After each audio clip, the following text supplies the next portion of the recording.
A megrendelési állomány bővülésére reagálva a magas színvonalú és biztonságos kiszolgálás érdekében indított fejlesztési projektet Jászfényszalui üzemében az MV Consulting Kft.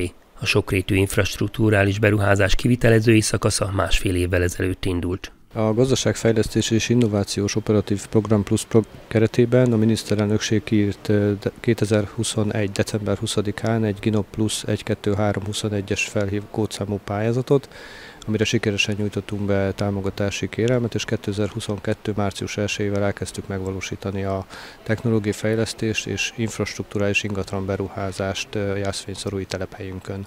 A megváltozott munkaképességű munkavállalókat is foglalkoztató cég fejlesztésének egyik legfontosabb eleme volt, hogy üzemcsarnokká alakították át a korábban raktárként funkcionáló 900 négyzetméteres épületüket az ehhez szükséges infrastrukturális fejlesztésekkel együtt. A régi raktárcsarnokunkat átalakítottuk üzemcsarnokká, itt megnöveltük a világító testek számát, hogy megfelelő fényerőt tudjunk biztosítani a munkavállalóknak.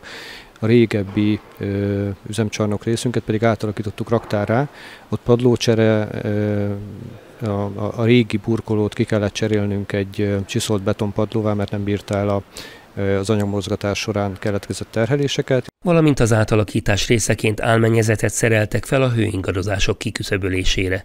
Az üzemmé alakított csarnokban LED-es lámpatesteket szereltek fel, az üzem áramellátását megújuló energiát biztosító napelemtáblákkal segítik. Egy 40 kW-os naperemrendszer került felszerelésre, így most már a meglévő hőszivattyúinkat saját magunk által megtermelt villamosenergiával tudjuk üzemeltetni, ezért a megváltozott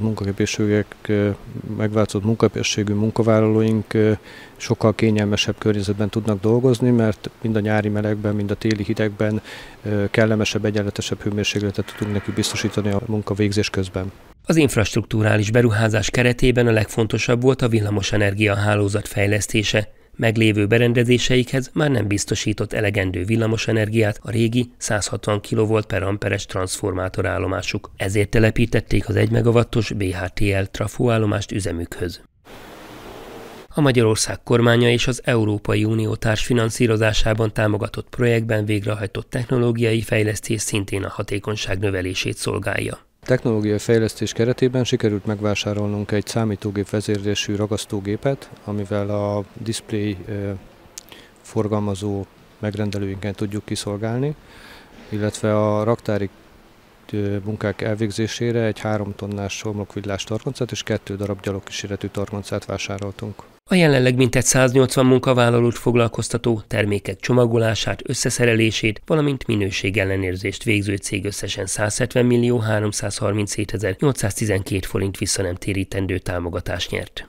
Megnövekedett megrendeléseinkhez pedig szükség volt az irodai munkavállalói létszámunkat megnövelnünk, ezért az irodaterületünket és a szociális részünket is szintén bővítenünk kellett. Ennek részeként a régi kazánház helységében kialakítottak egy teakonyhát, illetve az egykori étkezőben immár irodák működhetnek. Összességében az MV Consulting Jászfényszalui üzemében a komplex energetikai, technológiai, funkcióátalakító és infrastrukturális fejlesztéssel mintegy 243 millió forint értékű beruházást hajtottak végre.